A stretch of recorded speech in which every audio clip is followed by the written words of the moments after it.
Luar biasa. Assalamualaikum warahmatullahi wabarakatuh. Selamat malam semuanya. Wajahnya mencerminkan semangat yang luar biasa di sini ya. Tangan buat semuanya. Waduh, hebat betul. Saya tidak membayangkan juga nih, energinya gede betul di ruangan ini. Ini lengkap ya semua ya? 100 semua yang berkumpul. Dari berapa tadi Mas Bidi? 34 provinsi Pak. Terpilih dari? 34 provinsi, awalnya 5.000 Pak. 5.000 terpilih 100. Jadi you have been selected dari 5.000 orang. Berarti Anda idenya sudah melewati 20 kali lipat jumlah peserta yang hadir di sini ya. Anyway, saya taruh dulu ya. Teman-teman semua, selamat datang di Jakarta. Sudah menikmati Jakarta? Gimana rasanya?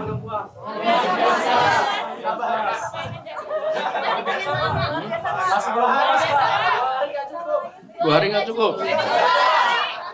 Harusnya berapa hari?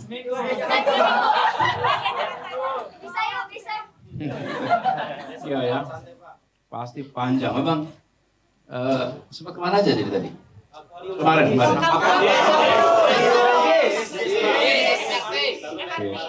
MRT. Apa yang menarik ketika kamu awali? Perjuangannya Pak. Keadilan sosial. Apa? Ada gimana keadilannya?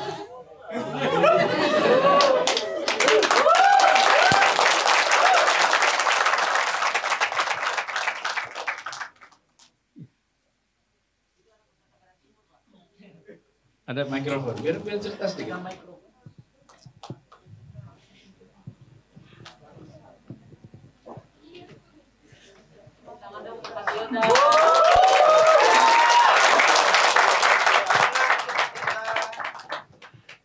Coba Matilda. Gimana Matilda? Selama ini Matilda hanya lihat di TV Pak. Pikir itu hanya sebatas karangan dari media. Ternyata kemarin Matilda melihat sendiri, menceritakan sendiri dari masyarakat di Kampung Okoriu. Gimana rasanya masyarakat kecil ditindas. Dan tidak semua pemimpin negara itu melihat masyarakat kecil. Tapi Matilda merasa bangga sekali seorang pemerintah pimpinan negara yang disebut-sebut masyarakat yang Matilda melihat secara langsung baru Pak Anies Baswedan. Saya doakan tidak banyak yang Matilda mau sampaikan. Seorang pemimpin apapun pasti pintar semua untuk berargumentasi, pintar bermotivator. Harapannya Matilda, motivator gagasan itu harus dicanangkan, harus diterapkan agar masyarakat menginginkan itu.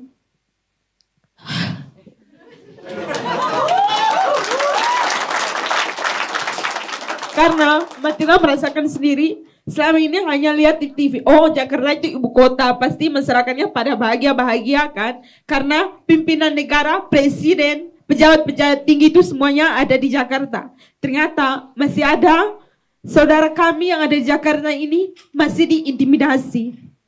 Bahkan kemarin Matilda mendengarkan sendiri itu, kita yang di pelosok di Nusa Tenggara Timur sana masih merasakan bahagia Bapak. Kita masih memiliki lahan yang bisa dinikmati walaupun sumber daya kami belum dikelola, belum bisa didukung oleh pembangunan infrastruktur, tapi kami merasa bersyukur masih bisa memiliki lahan, rumah kami juga masih memenuhi, kami tidak diintimidasi oleh pemerintah yang seharusnya tidak boleh menjanjikan omong kosongnya, tapi harus mengayomi masyarakatnya. Karena kamu itu sebagai pimpinan, kamu punya hak untuk mengayomi masyarakat. Karena suara-suara kamu itu adalah dari masyarakat kecil yang kamu intimidasikan. Jadi harapannya itu sekecil apapun masyarakat, latar belakang apapun, pendidikannya apapun, jangan diremehkan. Tolong dihargai. Ya, oke. Jangan pernah mengintimidasi apapun itu. Tolong hargai masyarakat kecil Pak. Karena Matilda merasa sakit hati sekali. Apalagi mereka itu penghuni asli Jakarta kok dibuat seperti itu. Yang sebenarnya harus dihargai Bapak. Terima Ya, kasih. Oke, makasih. Thank you, Mbak Lida. Jadi teman-teman semua, ada yang lihat JIS juga ya kemarin? Nah, gimana pengalaman lihat JIS? Masya Allah, ya satu kata, mau, Masya Allah ya. Alhamdulillah. Dijelasin ya proses pembangunannya segala ya. Nah, teman-teman sekalian, saya ingin sampaikan apresiasi buat semua yang sudah sampai di sini. Dan yang membuat Anda datang ke sini adalah ide yang Anda miliki, ide yang Anda buat. Itu yang buat Anda datang sampai di sini. Bukan anak siapa, bukan status sosial. Saya sudah lihat di buku ini. Oke, isinya buku-buku, isinya kumpulan ide-ide yang Anda bawa idemu. Dan dari tulisan ini ringkasannya, terlihat bahwa teman-teman peduli. Ada jutaan anak di Indonesia. Ada jutaan anak muda di Indonesia.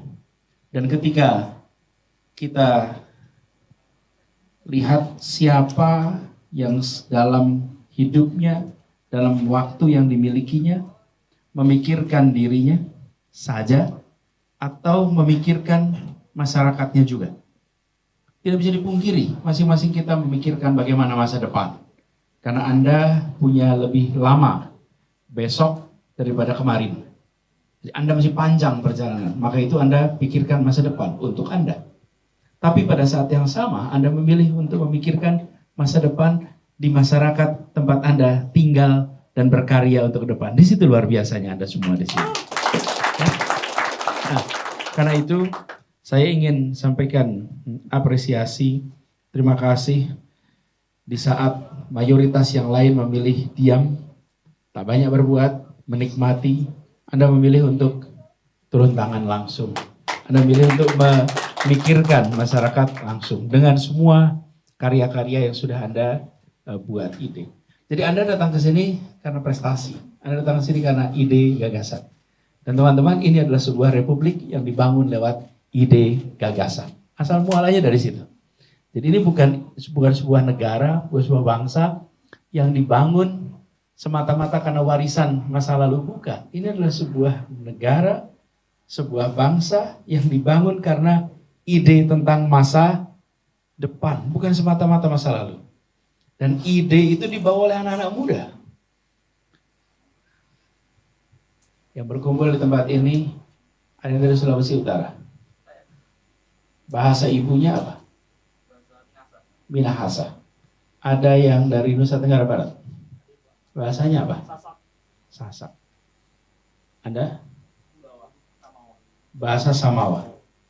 Ada yang dari Papua? Everest. Bahasa ibu apa? Bahasa asli. Bahasa ibu. Bahasa Anda? Ibu. Ambai. Berapa banyak pernah dengar kata bahasa Ambai? Ada yang dari Kalimantan Barat. Bahasanya apa? Melayu. Semua tahu bahasa Melayu? Iyalah, bahasa Melayu. Ada yang dari Sumatera. Tanya Sumatera yang mana gitu. Sumatera Utara. Melayu dan Batak.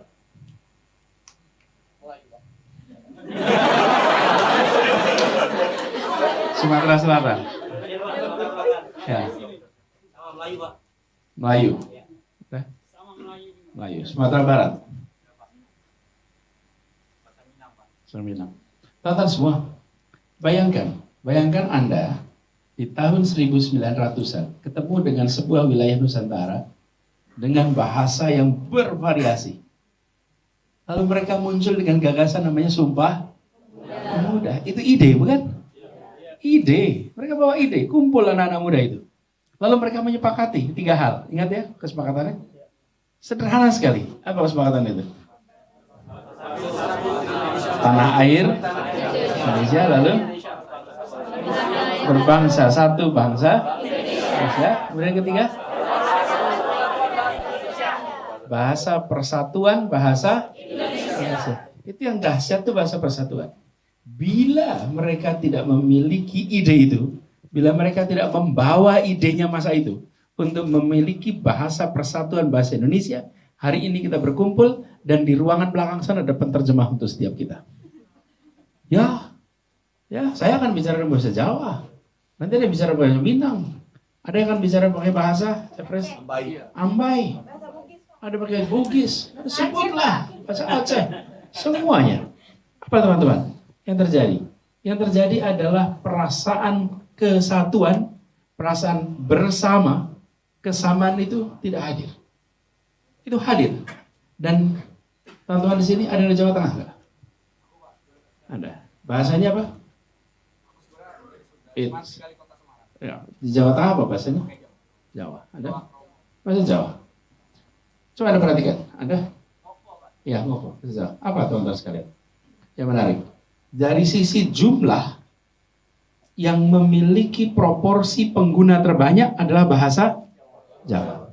Kenapa tidak dipilih bahasa Jawa? Kenapa mereka tidak memaksakan bahasa Jawa sebagai bahasa persatuan? Tidak pernah. Tidak ada yang berkumpul dan memaksakan harus pakai bahasa kami. Harus kami paling menonjol. Harus kami paling terlihat. Harus kami paling mempesona di antara semua. Tidak. Yang terjadi, mana yang paling tepat untuk kepentingan bersama bangsa ini masa depan. Ya. Kita kalau sudah kumpul sama-sama ingin menunjukkan bahwa I am the best. My idea is the best. Kultur yang saya wakili harus paling dominan. Apa yang terjadi? Kompetisinya bukan lagi kompetisi tentang apa yang terbaik untuk masa depan, tapi kompetisi apa yang paling memuaskan untuk saya. Betul tidak? No. Anak-anak muda itu melampaui itu semua. Karena itu kenapa mereka membuat sejarah. Karena mereka mampu berpikir melampaui dirinya dan unsur yang diwakilinya, tapi mereka mampu berpikir atas masa depan yang mereka wakili. Itu anak muda. Dia mewakili masa depan Indonesia. Karena kekuatan anak muda itu di mana? Di masa depan. Kemudaannya itu dan membawa kebaruan. Oh, kebaruan. Anak muda memang belum tahu banyak. Karena itu jangan ditanya pengalaman. Belum punya pengalaman. Saya sering bilang pada teman-teman waktu saya masih di kampus, teman-teman mahasiswa, nanti kalau Anda wawancara di tempat tempat Anda bekerja, tanyain pengalaman. Pengalamannya kok masih minim. Lalu jawab, ya Pak, saya tidak menawarkan masa lalu Pak, saya menawarkan masa depan. Itu. Saya memang CV saya masih pendek, iya. Tapi Bapak mau cari masa lalu, mau cari masa depan. Kalau cari masa depan, I'm here to offer you better future. Gitu dong. Nah, itulah tawaran anak muda. Jadi ketika Anda punya gagasan, teman-teman, punya gagasan, maka gagasan ide itu harus ditempatkan sebagai ini untuk masa depan, ini untuk kebaikan, bukan semata-mata untuk kepuasan kita. Oke? Karena itu lemparkan idenya. Lemparkan idenya. Biarkan ide itu dibenturkan kanan kiri. Ide itu nanti diaduk dengan apa? Dengan pertanyaan-pertanyaan, dengan kritik-kritik, dengan komentar-komentar. Dan ide itu nanti akan mengalami penajaman. Dan ide itu nanti bisa mengalami transformasi menjadi ide yang refine, ide yang lebih berkualitas, lebih bermutu, upgraded.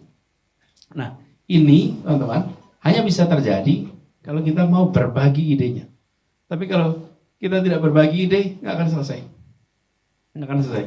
Karena itu saya tadi waktu lihat ini apa yang Anda bawa dari seluruh Indonesia, ini menggambarkan betul bahwa teman-teman menangkap persoalan yang dihadapi di masyarakat tempat Anda tinggal, di tempat Anda sekarang. Ya, itu satu hal yang menurut saya menarik dan mencerminkan kondisi yang Anda hadapi. Saya sempat lihat di sini ada namanya Ade. Ade mana Ade? Oke, Ade. Ade, assistance untuk baca Quran untuk disabilitas. Dia merasakan. Lalu dia memilih untuk berbuat sesuatu. Usia 18 tahun. Kalau bicara usia nih. Tapi yang dikerjakan melampaui orang-orang usianya 2 kali lipat, 3 kali lipat usia beliau. Dengan problem yang sama yang dihadapi oleh adik. Everest. Soal perikanan ya. Soal perikanan. Dan lagi-lagi bicara tentang bagaimana mengubah kondisi yang sekarang menjadi lebih baik. Jadi teman-teman, saya berharap ada banyak nih. Kalau bicara daftarnya, saya mungkin akan kesulitan untuk menyebutkan semua. Ada juga di sini catatan saya Maria Regina. Mana Maria? Maria. Tentang pendidikan.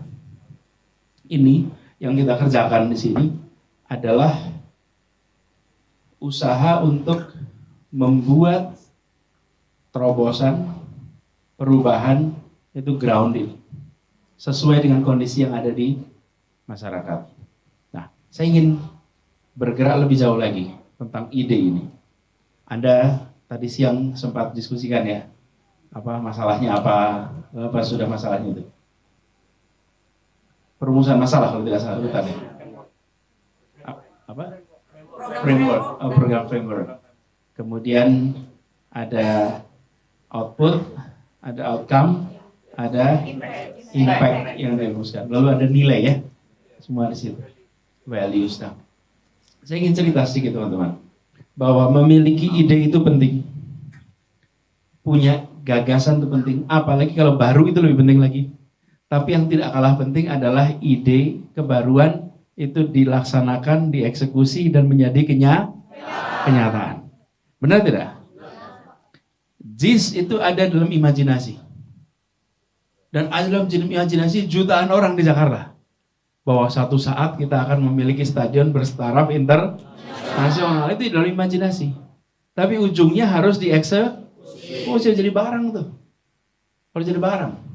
Kemudian teman-teman mungkin berkesempatan untuk menyaksikan tempat jalan kaki. Apa namanya itu? Trotoar. Trotoar itu dengan ide semuanya. Semua yang kami kerjakan di Jakarta kemarin itu dimulai dari gagasan, lalu narasi, lalu karya. Itu urutannya begitu. Dan dimulai semua dari situ. Nah, saya ingin cerita sedikit teman-teman terkait dengan gagasan, narasi, karya. Bahwa kita boleh berpikir besar sekali. Besar. Tapi harus mulainya dari yang kecil. Kapan mulainya? Saya sering bilang kan, think big, start small, act now. Nah, jadi ada pengalaman yang pernah saya alami sebagai non-pemerintah. Waktu itu kami memulai sebuah gerakan yang namanya Indonesia Mengajar. Tapi itu tidak berupa kumpulan orang-orang, yuk kita bikin gerakan. Tidak. Mulainya dari mana? Saya cerita di prosesnya. Diskusi sore hari. Ngopi sore. Di sebuah lounge itu ruang terbuka di sebuah kantor. Saya mampir ke kantor dia. Saya kebetulan masih tugas di kampus. Diskusi di situ. Pada saat berdiskusi itu kita bicarakan tentang masalah pendidikan di Indonesia. Lalu saya bisa komentari begini, pendidikan itu kata kuncinya ada pada guru, kualitas guru. Kualitas guru baik, insya Allah muridnya akan baik. Nah, tapi masalahnya di daerah yang jauh dari perkotaan, jumlah gurunya kurang, kompetensi gurunya rendah. Jadi kita harus mengirimkan yang terbaik ke tempat yang tidak ada guru. Terus teman saya itu bilang, mana ada yang mau? Mana ada yang mau? Coba, yang kompetensinya tinggi maunya di kota, betul? Betul. Nggak mau di desa, betul ya? Yang di desa, mereka yang tidak lolos di kota. Lah, terus kapan kita bisa maju gitu kan kira-kira? Saya bilang, rasanya enggak tuh. Rasanya enggak. Jadi rasanya akan ada anak-anak banyak yang mau ikut ini. Banyak anak-anak muda pasti mau terlibat. Pasti mau terlibat. Terus pertanyaannya, bagaimana mungkin mengajak mereka? Nah, teman-teman, ide itu tidak muncul dari sebuah meditasi.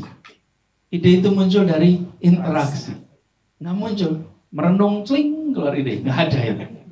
Itu di film adanya. Ide itu muncul dari, jadi ketika saya mendapatkan counter, tidak ada Pak yang mau. Saya pikir, kenapa tidak mau? Mau pasti. Kenapa mau?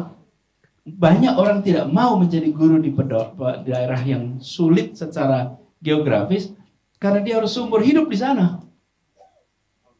Kalau tidak seumur hidup, insya Allah mau. Gantian aja. Kenapa gantian? Loh, tujuan kita mendatangkan guru-guru terbaik, bukan guru terbaik selamanya di sana. Gantian aja. Kalau gantian rasanya mau. Terus teman saya tuh, wah, that's a good idea. Oke, kita diskusi. Pulang dari sana, saya mikir terus nih. Diskusi, ini menarik nih kelihatannya. Coba dipikirkan lagi. Pikir lagi, tulis tuh. Sehalaman setengah. Habis diskusi, saya panggil seorang teman lama yang sama-sama kuliah waktu itu, saya panggil. Ini kita ada ide A, B, C, D, F, G. Kelihatannya gimana ya? Ada juga ada ide. Oke. Tapi ide ini nggak akan jalan kalau tidak ada yang sponsorin. Oke. Belum bikin proposal.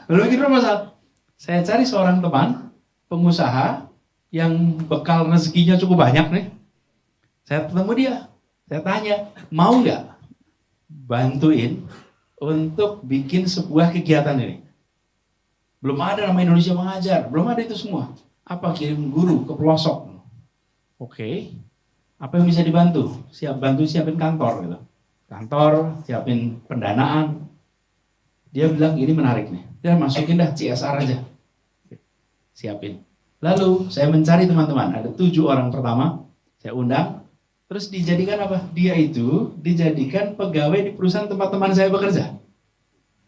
Jadi kita belum punya yayasan, belum punya badan hukum itu semua. Teman saya kerja, tujuannya apa? Menulis proposal.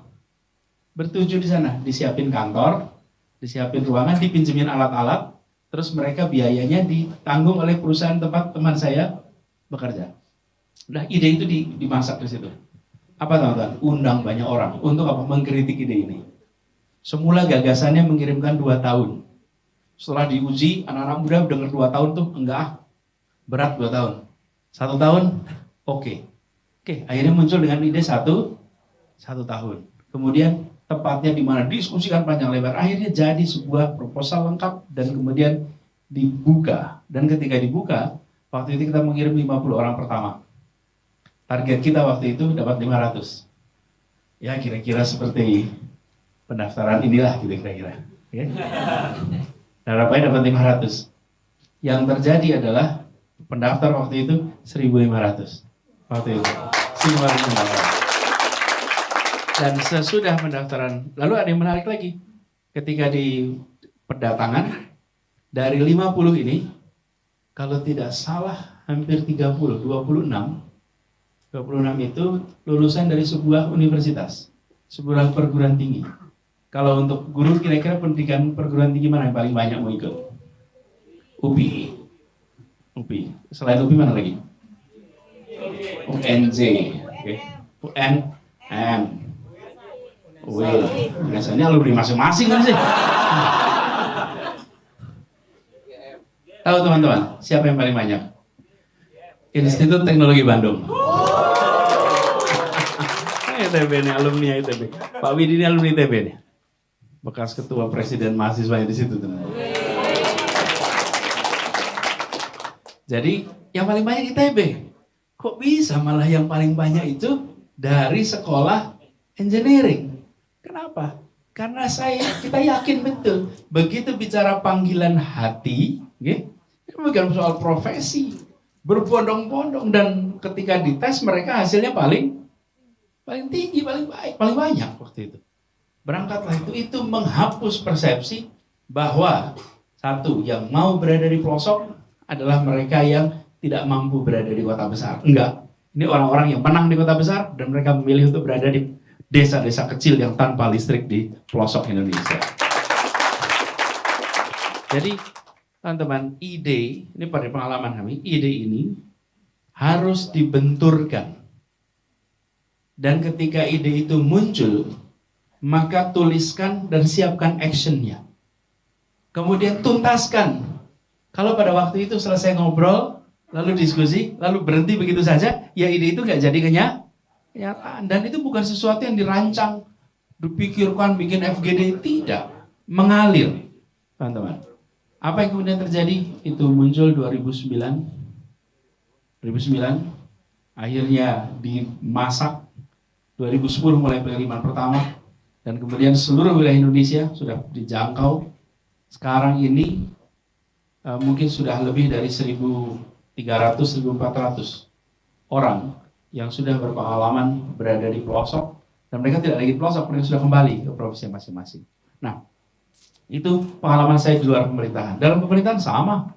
Dalam pemerintahan yang kita ingin adalah bagaimana kebaruan itu dibuat berdasarkan reflektif atas masalah yang ada. Mulainya dengan apa? Dengan bertanya. Teman-teman, saya ketika bertugas di pemerintahan, lebih banyak proporsi pertanyaan daripada instruksi. Pertanyaan yang menghasilkan aksi. Karena pertanyaan itu membuat idenya, gagasannya, itu muncul bersama. Bukan idenya dari atasan, tapi idenya muncul bersama. Misalnya pertanyaan sederhana ini. Pertanyaan. Di Jakarta ini kalau sudah ada musim hujan, kiriman sampah dari luar itu masuk ke dalam kota. Berhenti di namanya Manggarai. Nanti fotonya di mana-mana tuh. Hari itu fotonya, sampah luar biasa. Terus saya tanya, sampahnya dari mana ini? Dari luar, Pak, masuk lewat Sungai Ciliwung. Kenapa sampahnya sampai di sini? Ya karena masuk ke Sungai Ciliwung. Kenapa tidak diberhentikan sebelum masuk Jakarta? Kenapa ya? Ya ini pertanyaan. Yang ditanya, kenapa ya? Ya sini tanya saja. Selama puluhan tahun dibiarkan berhentinya kenapa tidak diberhentikan sebelum masuk Jakarta? Iya Pak, jadi ya coba dipikir. Lalu kemudian apa yang terjadi? Sekarang sedang penuntasan, dibangun saringan sebelum masuk kota Jakarta. Lalu tanya, ini Jakarta ini kendaraan banyak sekali.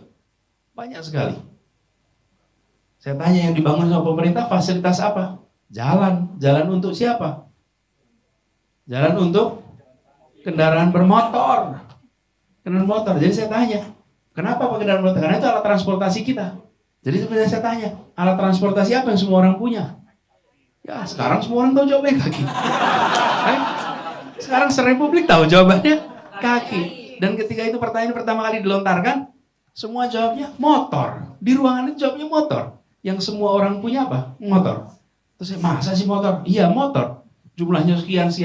Terus saya jawab, bukan motor, kaki. Seruangan tuh kayak, hah? Kaki. Iya kaki. Kenapa kita tidak bikin fasilitas untuk pejalan kaki? Karena kita selalu berasumsi yang namanya alat transportasi harus pakai roda. Kalau tidak pakai roda bukan alat transportasi. Ini sering diejek oleh orang ini soal kaki ini. Padahal betul, bukan? Yang menggunakan hari ini konsisten cuma masyarakat Baduy. Kemanapun masyarakat Baduy berjalan kaki, digunakan sebagai alat transportasi. Kenapa orang kota malah justru tidak berjalan kaki? Dan kemudian konsekuensinya apa? Berarti kita harus membuat tempat untuk pejalan kaki. Lalu dibangunlah dari mana itu? Dari ide.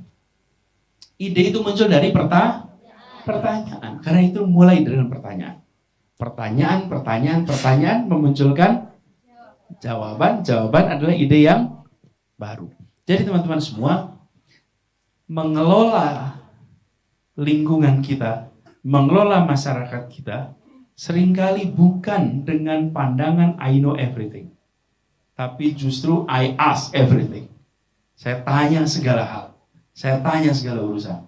Dan pertanyaan itu yang akan membuat perubahan. Lalu apa yang terjadi? Mereka langsung kok punya pengalaman, punya pengetahuan, punya jaringan, punya sumber daya. itu dimiliki, langsung bisa eksekusi, langsung bisa jalan. Jadi teman-teman semua, saya berharap dari teman-teman ini, Anda bisa meneruskan tentang gagasan untuk membawa ide ini di dalam urusan-urusan yang lebih besar lagi. Bila teman-teman sudah punya gagasan sekarang di usia yang relatif belia, ini paling muda berapa usianya? Anda usia berapa sekarang? 17. Kelas 12. Boleh dong kasih tepuk tangan. Yang paling banyak hitungan tahunnya siapa? Bukan paling tua, paling banyak hitungan tahunnya. Berapa? 39.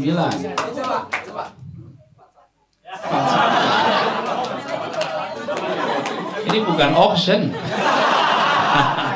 So no need to worry gitu. Iya. Masa? Ayahmu umurnya 41? Oh, oke. Dia 19, bapaknya 41. Ya udah. Nanti temenin jalan-jalan ya nak gitu. Nah.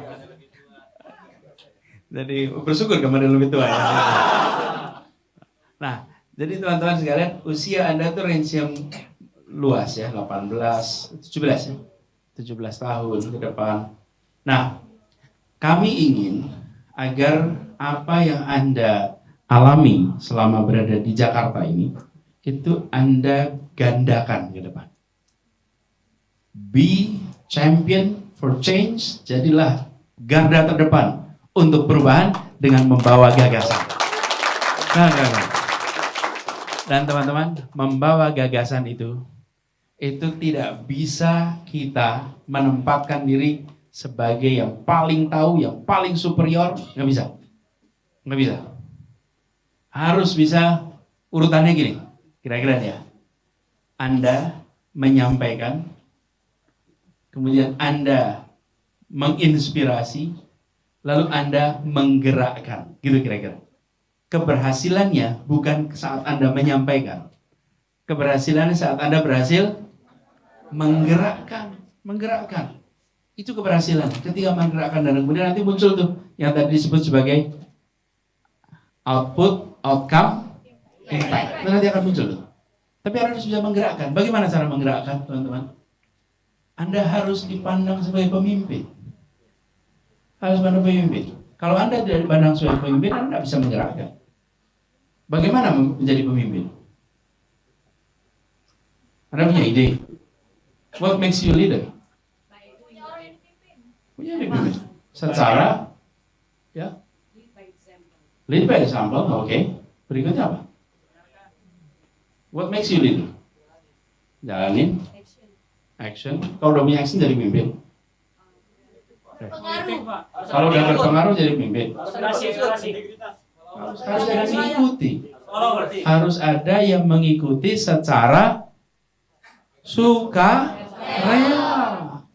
sukarela mengikuti. Dan sukarela mengikuti itu penting sekali. Soalnya kalau cuma mengikuti tidak sukarela banyak. Nih, pejabat diikutin. Kenapa? Ya karena dia atasan saya. Saya nggak diikutin bisa diberhentiin saya. Tapi mengikuti secara sukarela. Nah teman-teman, biasanya nih yang punya ide itu lebih menonjol. Betul tidak? Oke. Orang-orang di sekitar kita akan ikut bersama bila mereka mendapatkan kesetaraan, kesempatan. Jadi, embrace your follower. Hormati, hargai, setarakan yang bekerja bersama dengan Anda. Kalau nggak akan bisa. Dan pemimpin muda itu disebut pemimpin bukan bila diakui oleh orang tua, tapi bila diakui oleh sebayanya. Itu anak pemimpin muda. Ya. Kalau kanan kirinya mengakui Anda pemimpin, you are a leader. Tapi kalau orang tua yang mengakui leader, Anda pejabat muda. Ya. Iya, Anda dipilih aja sama orang tua. Nah ini harus diakui. Nah, Seringkali teman-teman, problem dari mereka yang punya ide usia muda selalu mau menonjol sendiri. Oke? Lupa bahwa ini harus dikerjakan sama-sama, harus sama-sama. Dan pengakuan atas Anda jangan Anda harapkan diangkat secara lisan di depan Anda. Jangan berharap. Pengakuan itu dari Anda diikuti, bukan Anda dipuji. Bukan Anda diapresiasi terbuka di depan Anda, bukan. Ketika Anda diikuti, that's it, itu pengakuan. Jadi saya sering mengatakan, kalau ada ide yang kita kerjakan di Jakarta, ditiru tempat lain, walaupun tidak mengatakan meniru, nggak apa-apa. Itu sebenarnya pengakuan bahwa ide kita benar. Ide kita bagus, nggak apa-apa. Ya. Misalnya, gue sebut nanti dikutip media, rame. Nggak usah lah, anda jangan sebut. Anda yang pakai contoh gitu, jangan yang contoh. Nanti rame pula gitu. Nggak apa-apa, silahkan gunakan. Kenapa? Karena yang penting idenya itu diadopsi, bukan soal pengakuan. Let historian write the acknowledgement. Okay? Biarkan nanti para sejarawan yang akan menuliskan soal pengakuan, nggak usah kita sekarang. Nah, jadi teman-teman, saya ingin pesan pada semua. Nanti Anda pulang, Anda bekerja, Anda berkarya, ingat bahwa Anda punya gagasan, Anda punya ide, tapi Anda harus merangkul semua. Dan untuk bisa punya orang yang mengikuti, apa syaratnya? Oke. Trust, percaya. Trust. Kalau Anda tidak dapat trust, tidak mungkin. Apa trust itu unsurnya? Pinjam flipchart dong.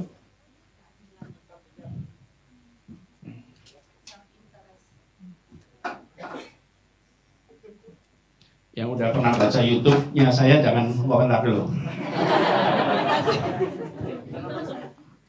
Ya, bukan YouTube saya sih, pasti ada yang posting aja saya pernah cerita ini. One thing for sure, there's nothing new on earth. Okay? Semuanya adalah trust. Kelihatan nggak di sana? Nggak. Tengah aja sini. Mundur aja, mundur.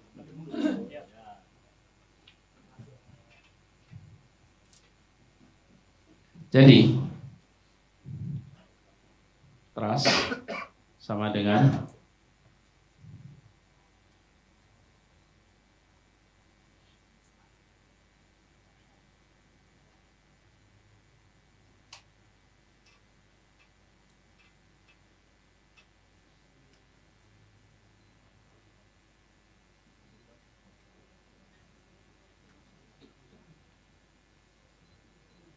ini boleh diingat-ingat rumus ini.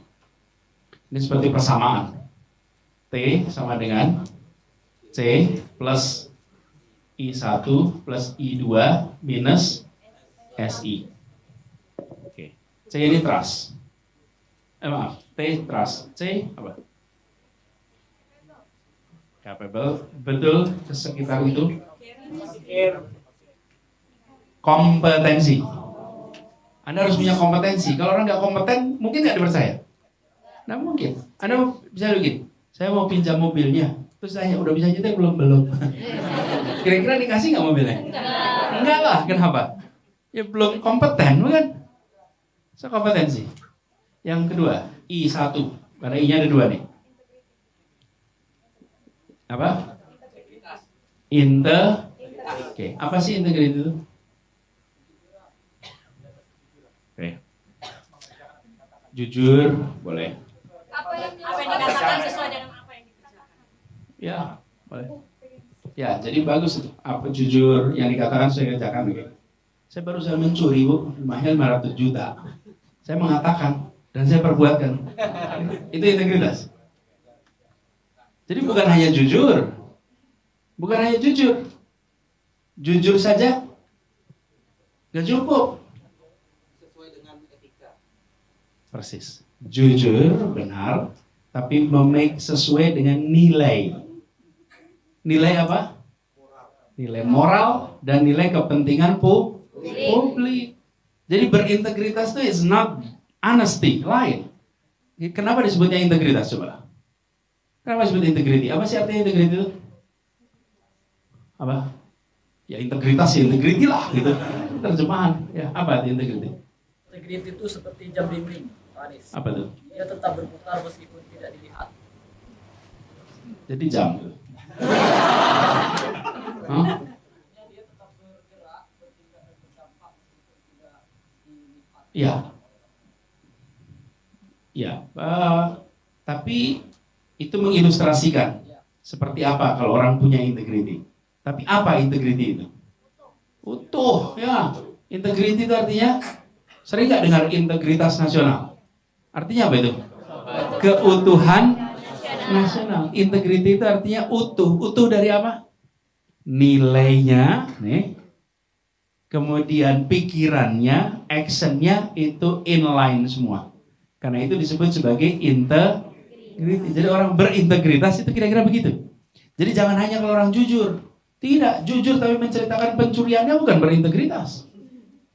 Ya, benar yang ketiga. I yang ketiga. Yang kedua, apa nih? I2. Ada yang mau tebak? Intelektual. Oke, menarik. Jadi kalau pinter dipercaya. Iman. Ukurnya gimana tuh? Apa? I yang kedua. Inspirasi bukan. Inovasi. Bukan. Bukan. Ayo buka kamus saja dan lihat itu apa aja tuh. Ini adalah intimasi. Intimasi itu apa? Kedekatan. Saya jadi percaya sama Anda karena saya dekat sama Anda. Walaupun tak kompeten. Benar nggak? Iya. Oh sorry, Anda nggak kompeten, tapi aku dekat banget. Jadi I trust you gitu loh. Sering nggak itu? Sering nggak kedekatan ini mengalahkan integriti dan kompetensi? Sering. Intimacy, kedekatan.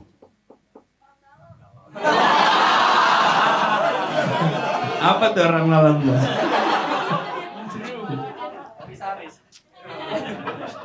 Nih, yang kedua intimasi. Ini 3 unsur ini, teman-teman. 3 unsur ini akan membentuk yang tipis saja, merah. Yang 3 unsur ini, teman-teman, akan membuat skor integrity Anda, skor trust Anda itu membesar. Betul? Ini kan plus semua tandanya kan? Jadi 3 pertama ini itu positif. Semakin tinggi kompetensi Anda semakin tinggi kepercayaannya. Semakin tinggi, apa yang kedua? Integrity, semakin tinggi trust. Semakin tinggi intimasi, semakin tinggi trust. Jadi ini adalah unsur pembentuknya trust. Yang berikutnya, ini sebaliknya. Ini adalah unsur yang pengurangnya trust. Namanya singkatannya SI. Apa itu SI? Self interest, kepentingan pribadi. Ini pengurangnya. Bila yang menonjol adalah self interest, maka sebesar apapun nilai ini akan didiskon oleh self interest. Karena itu kalau Anda bawa ide, maka harus jelas, it's not about me. It's never about me. It's about all of us. Okay? Pesan itu harus ada. Jadi ketika para pemuda itu berkumpul, teman-teman, dan mencari bahasa bersama, kira-kira mereka bawa ini nggak nih? Enggak. It's not about me. It's not about me being Japanese. It's not me being Sundanese. It's not me being Minang. Betul tidak? It's about us. Itu sebabnya kenapa mereka punya trust yang tinggi. Ini teman-teman, ingat-ingat nih, Anda akan bawa ide nanti. Kalau dalam ide Anda itu unsur SI-nya kegedean, you will not be trusted. Anda nggak akan dipercaya. Dan saya beri contoh, ketika kami memunculkan Indonesia Mengajar, memang pada tahu siapa yang merancang Indonesia Mengajar. Itu merancang orang nggak pada tahu. Yang kelihatan siapa? Anak-anak yang pada berangkat. Mereka bikin Indonesia Mengajar? Tidak. Mereka guru-guru yang berangkat. Idenya bukan tentang yang membuat Indonesia mengajar. Idenya tentang anak yang berangkat ke sana untuk mengajar. It's not about me. It's about the village. It's about you. Bukan tentang kita. Jadi teman-teman sekalian ingat-ingat ini. Karena yang sering membuat trust level itu drop adalah self-interest. Ini bisa naik turun, ini bisa naik turun, kalau ini nggak akan turun kira-kira. Sekali Anda punya kompetensi, ya kompetensi itu di situ.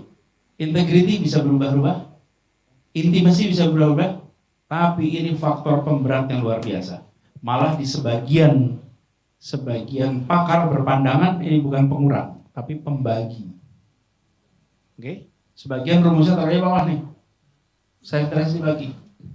Jadi skor itu bisa low sekali gara-gara self interest. Nah, jadi teman-teman, ketika nanti Anda pulang dan membawa ide untuk perubahan, maka ingat-ingat kata kunci namanya trust. Perbandaian ya. Baca. Trust ini serius diperlukan sekali.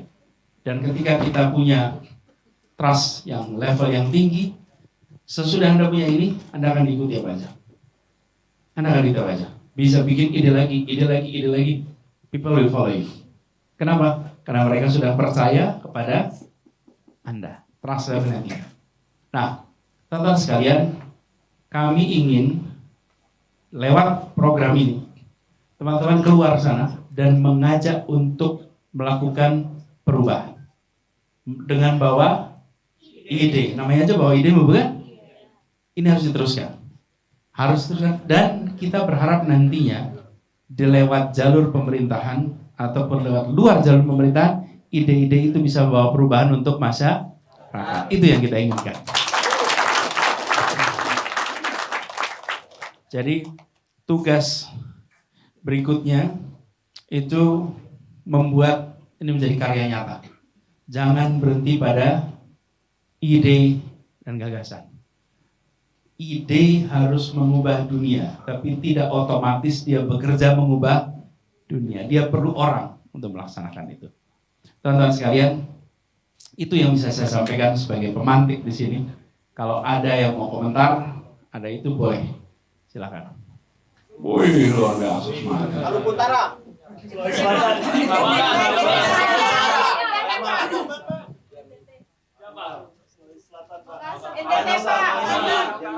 Gini, saya akan hitung nomor 5. Saya nggak tahu nomor 5 berapa. Enggak, angkat itu tangannya. Oke, 1, 2, 3, 4, 5. Ayo nomor 5.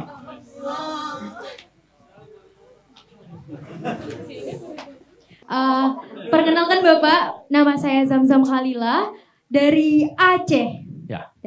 Baik, sebelumnya terima kasih Bapak telah mengumpulkan kami dari 100 pemuda se-Indonesia untuk berkumpul di sini.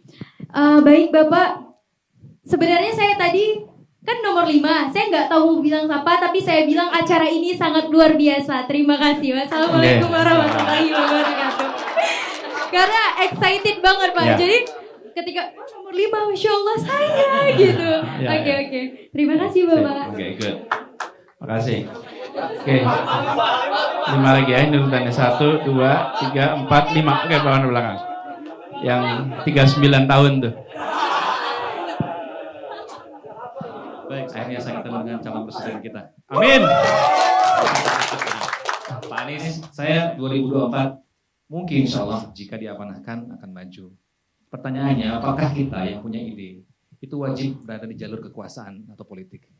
Karena ini penting Pak, karena selama ini meskipun kami tidak di politik, dalam tanda kutip di pemerintahan, tapi kami juga punya efektivitas Pak. Bahkan, mohon maaf contoh saja, Raperda saja, itu saya mengusulkan melalui fraksi, kebetulan saya di sebuah partai. Nah tadi Bapak menyampaikan bahwa pertanyaannya perlukah kita berada di jalur itu Pak? Dan apakah politik menjadi jalan untuk kita betul-betul bisa membawa ide itu menjadi perubahan untuk rakyat kita? Makasih. Assalamualaikum warahmatullahi wabarakatuh. Mau dong Pak. Udah, tadi udah bisa, udah.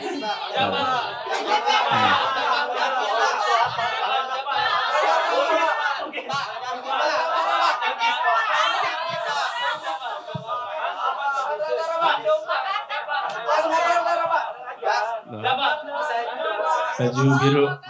Ya, Anda. Ramli, utara, dudukan. Pantun dulu. Kita semua berkawan datang ke sini dengan satu tujuan. Ayo menangkan Anies Baswedan untuk Indonesia menang.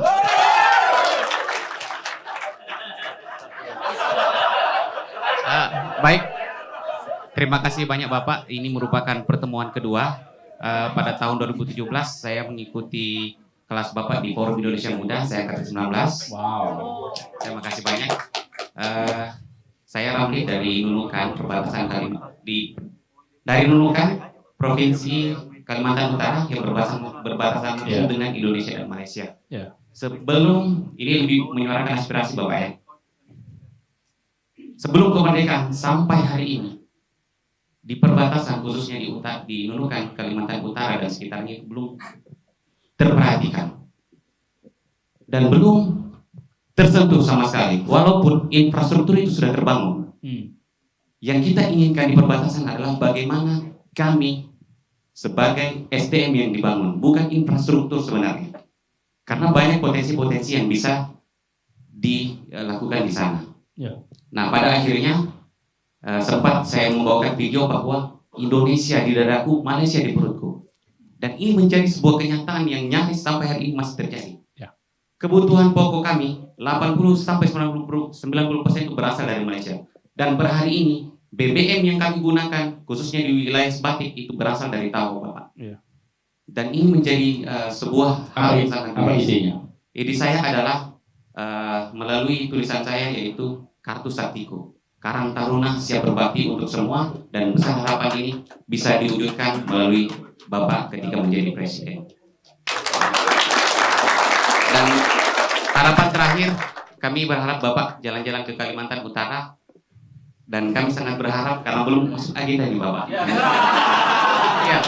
Jadi kami sangat berharap, kami tunggu Bapak di perbatasan. Ya, okay. Terakhir saya ada nanti oleh-olehnya itu garam dari pegunungan Krayan. Ini garam gunung yang sangat jarang. Dan di Krayan itu hampir tidak bisa diakses melalui jalur darat ataupun laut, hanya melalui pesawat. Dan 500 kendaraan yang ada di Krayan itu merupakan plat atau kendaraan bermesin produksi dari Malaysia. Jadi sangat miris Bapak. Makanya saya mengajak Bapak untuk Kalimantan Utara. Nanti kita bisa atur untuk jadwalnya. Terima kasih Bapak. Cukup enggak? Gini. Oh, ini nggak akan pernah selesai kalau kita diskusi semuanya, ya. Jadi nggak pernah selesai. Tapi saya ingin teman-teman sekalian mendorong tentang bagaimana ide itu menjadi kenyataan. Nah, ada pertanyaan menarik tadi. Haruskah kita berada di dalam pemerintahan? Haruskah kita ikut politik? Jadi begini teman-teman, saya mempercayai bahwa siapapun yang memiliki ide gagasan untuk perubahan itu bisa menggunakan channel apa saja di dalam pemerintahan ataupun di luar pemerintahan. Kalau masuk ke dalam pemerintahan maka harus bawa ide juga. Jangan masuk pemerintahan tidak bawa ide. Kalau punya kesempatan untuk bisa pegang tanda tangan, maka Anda miliki ini, maka go ahead, do it. Masuk, gak apa-apa. Kalau Anda berada di luar, Anda berikan masukan ke negara. Dan tidak perlu menjelekan siapapun. Itu teman-teman, kalau Anda buka rekaman-rekaman pembekalan saya untuk para pengajar muda yang mau berangkat, saya sering pesankan ke mereka, jika Anda nanti berada di tempat Anda bertugas, yang di situ belum ada gunung, infrastruktur listrik nggak ada, air minum minim, air bersih ya, air pipa. Lalu ada orang bilang begini, Mas, Mbak, makasih ya sudah mau datang ke desa kami, jadi guru di desa kami, padahal pemerintah saja belum kirim ke sini. Maka saya bilang kepada semua, maka jawabnya harus begini, saya datang mewakili pemerintah, saya datang mewakili negara, yang penting bermanfaat di tempat ini. Tidak perlu kita bilang, iya mau parah pemerintah ini. Nggak usah. Karena yang lagi dibutuhkan di tempat itu bukan memantik perdebatan, nggak usah. bahwa di tempat itu berdekade-dekade belum ada guru nggak apa-apa. Tapi Anda datang, saya katakan saya wakil negara. Nanti kalau Anda sudah balik ke kota, baru protes sama pemerintah.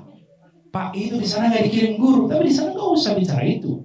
Bicara tentang saya kesini untuk mengajar, saya mau bekerja bersama. Tidak usah menjelekan siapapun, tidak usah mengejek siapapun, kerjakan saja, semua akan ikut Anda. Jadi mentalitasnya itu mentalitas builder, mentalitas pembangun, mentalitas consolidator, untuk membuat kebersamaan. Bukan mentalitas tubruk sana tubruk sini, bukan. Senggol sana senggol sini. Dan teman-teman, saya usul kalau Anda punya ide, bawa laksanakan. Bila Anda punya jaringan dengan pemerintahan, sampaikan. Bila Anda bisa dalam pemerintahan, then do it. Okay? Dan usia Anda masih belia. Gak apa-apa, masuk gitu. Berikan kepada kekuasaan, gagasan kekuasaan, artian pemegang kewenangan untuk bisa menjalankan ide-ide baik. Saya merasakan sekali di Jakarta. Kenapa Jakarta disebut kota kolaborasi? Karena idenya banyak dari masyarakat. Kita rugi sekali. Pegang tanda tangan, isinya dipikir sendiri. Iya, tanda tangannya memang tangan gubernur, tapi isinya dari mana-mana supaya memberikan manfaat perubahan. Jadi saya berharap pada semuanya, teman-teman, nanti seperti Ramli tadi, pikirkan tantangan di pedesaan yang jauh dari pusat pemerintahan. Anda siapkan ide gagasannya, lalu jual ide gagasan itu. Dan teman-teman, kalau mau menjual ide gagasan itu ada caranya. Jangan menjual ide gagasan itu tidak mengikuti teknik yang benar. Anda kirimkan rencana perubahan untuk tempat Anda, tebalnya segini. Kira-kira nggak dibaca itu sama gubernur. Nggak akan baca. Jadi kalau Anda mau melakukan perubahan, Anda harus pikirkan kira-kira bagaimana caranya mendapatkan perhatian. Singkat, powerful, kasih pertanyaan yang menohok. Langsung akan mencerahkan. Oke. Simple, singkat, jelas, sampaikan dengan cepat.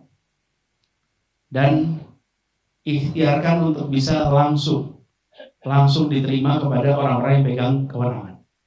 Dan sampaikan what's in it for us. Apa yang manfaatnya untuk kita. Lalu, teman-teman sekalian, ide-ide yang baru itu harus Anda galang kekuatan untuk mendorong agar dia bisa menjadi sebuah pressure untuk dilaksanakan. Kalau tidak, nanti akan lewat begitu saja. Teman-teman, ada banyak sekali caranya. Nah, saya berharap teman-teman dari pertemuan ini ada jejaring yang cukup baik, jejaring yang luas. Anda akan ketemu dengan forum-forum seperti ini banyak sekali. Saya berpesan pada Anda, dalam forum-forum begini, bukan saja Anda berhasil meraih ilmu baru, tapi Anda harus membangun jejaring yang baru. Dan ke depan bangun jejaring itu terus, tambah luas jejaring Anda. Dan saya usul pada semuanya untuk punya kartu nama. Walaupun sudah serba digital, boleh kartu namanya digital, boleh kartu namanya kertas, tapi harus punya kartu nama. Jangan tidak punya kartu nama. Di sini siapa yang sudah punya kartu nama? Sisanya belum. Bikin kartu nama. Bikin kartu nama. Dan kartu nama ini penting sekali. Untuk apa punya kartu nama? Koneksi untuk Ya memang buat koneksi. Tapi kenapa kok pakainya kartu nama? Profesional. untuk mendapatkan kartu nama balik. Exactly. Anda punya kartu nama untuk minta kartu nama. Iya. Jadi kalau Anda ketemu seseorang, Pak boleh minta kartu namanya. Lalu yang dimintai mikir, ini pasti pemula nih. Kalau tidak pemula nggak begitu, pasti begini, Pak ini kartu saya. Otomatis yang diberi akan memberi. Etikanya begitu. Etikanya itu harus memberikan kartu kepada orang yang memberikan kartu. Nanti lebih keren lagi. Ini generasi Z nih, datang kasih kan, Pak ini kartu nama saya, sambil buka HP. Terus bapaknya bingung, apa ini ya? QR code Pak. QR code ya. Iya. Kan kita memaksa dia memasukkan kartu nama kita ke address book dia, bukan? Kasihnya QR code nih. Wih, keren juga ya. Nanti dia siapa tahu dia berubah. Nah, kemudian kartu nama. Dengan cara seperti itu, Anda bisa dapat. Tujuannya apa? Bangun koneksi. Sesudah itu Anda hubungi dia. Komunikasi dia. Tapi jangan WA tiap hari. Jangan email tiap hari. Itu malah annoying. Sesekali Anda komunikasi. Tujuannya apa? Supaya Anda memiliki jejaring yang bisa diaktifkan kapan saja. Saya serius. Bukan hanya sepantar dengan Anda. Datang ke sebuah seminar, Anda mendengarkan, habis itu Anda tidak dapat jaringan dari pembicara seminar, rugi. Supaya ide yang Anda miliki itu punya channel yang lebih luas untuk jangkauannya. Oke, teman-teman, kita bisa ngobrol lebih jauh lagi, tapi kita cukupkan di sini. Insya Allah ini jadi awalan bagi kerja bersama kita ke depan. Ya. Selamat jalan kembali ke kampung halaman. Insya Allah kita akan jumpa lagi. Ya. Dan saya berharap Anda menjadi penggerak di tempat Anda tinggal sekarang. Siap? Siap menjangkau semua? Siap menularkan kepada semua cara membawa ide? Insya Allah dengan cara begitu nantinya kita akan menjadi sebuah negeri, sebuah bangsa yang pembelajar. A learning nation. Kenapa? Karena belajar dari ide-ide baru yang bergulir terus-menerus lewat anak-anak muda pembawa perubahan. Terima kasih. Assalamualaikum warahmatullahi wabarakatuh. Bapak Ida.